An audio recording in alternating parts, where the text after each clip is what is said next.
Hello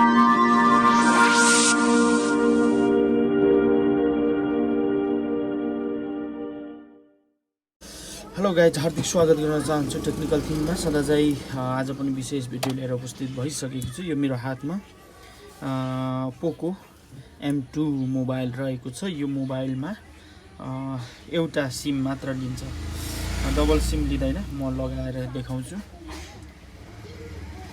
हेर्नु होला। यस्तो समस्यालाई कसरी हल गर्ने भन्ने बारेमा म यही भिडियोमा तपाईलाई जानकारी दिनेछु। यो एउटा सिम, यो अर्को सिम। मेमोरी मैले लाइन, मेमोरी लिन्छ। ओके, मैले यहाँनिर सिम लगाइसकेँ, देख्न सक्नुहुनेछ। एउटा सिम मात्र देखाइरहेछ। सेटिङमा पनि यहाँ मोबाइल नेटवर्कमा जाउँ, यहाँ सिमको अप्सन आउनुपर्ने, त्यो आउँदैन है गाइज। यस्तो समस्यालाई कसरी हल गर्ने भन्ने बारेमा यो भिडियोमा म तपाईलाई जानकारी दिनेछु। भिडियो सुरुदेखि अन्तिमसम्म हेरिदिनु होला है। ओके, अब यो सिम दुईटैलाई निकाल्नु पर्ने हुन्छ।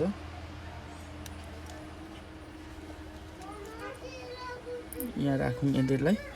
ओके, तपाईँ सेटिङ ओपन गर्नुहोस्। सेटिङ ओपन गरिसकेपछि तपाईँ अबाउट फोनमा जानु होला। अबाउट फोनमा गइसकेपछि फ्याक्ट्री रिसेट, यो फ्याक्ट्री रिसेट एकचोटि गरिदिनु होला तपाईँले यो फोनको।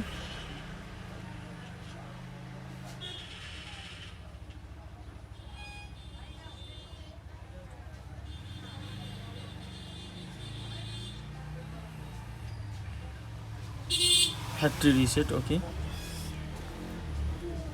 यो सेकेन्ड चल्छ, केही समयपछि 10 सेकेन्ड चल्छ।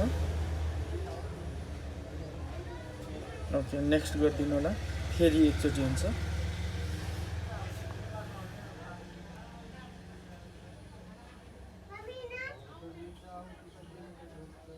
ओके, अब ओके गरिदिनु होला। यो फाइनली रिसेट हुन्छ है।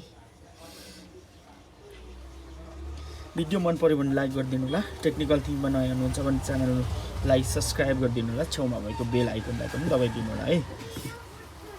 ओके गाइज, यो फोन ओपन हुनलाई केही समय लाग्छ।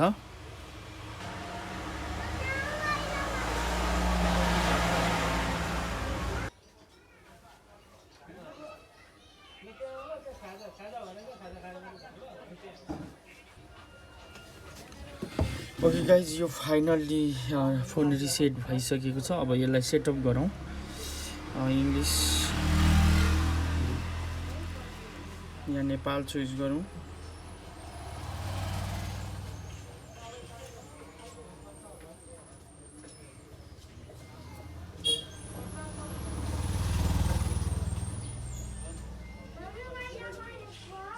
ओके, यसलाई स्किप गरौँ। फोन सेटअप हुनलाई केही समय लाग्छ। Okay, skip. यो सबै कम्प्लिट भइसकेको छ लगभग।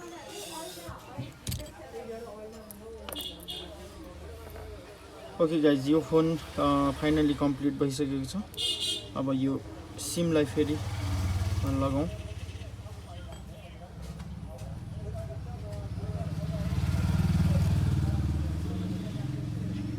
देख्न सक्नुहुनेछ गाइज,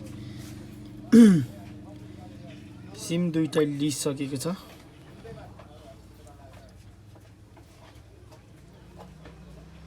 हेर्नु होला। ओके गाइज, यो भिडियो तपाईँलाई कस्तो लाग्यो? मन पर्यो भने लाइक, कमेन्ट, सेयर गरिदिनु होला। टेक्निकल थिङ्कमा नयाँ हुनुहुन्छ भने च्यानललाई सब्सक्राइब गरिदिनु होला भन्दै आजको भिडियोबाट बिदा हुन चाहन्छु। जय नेपाल।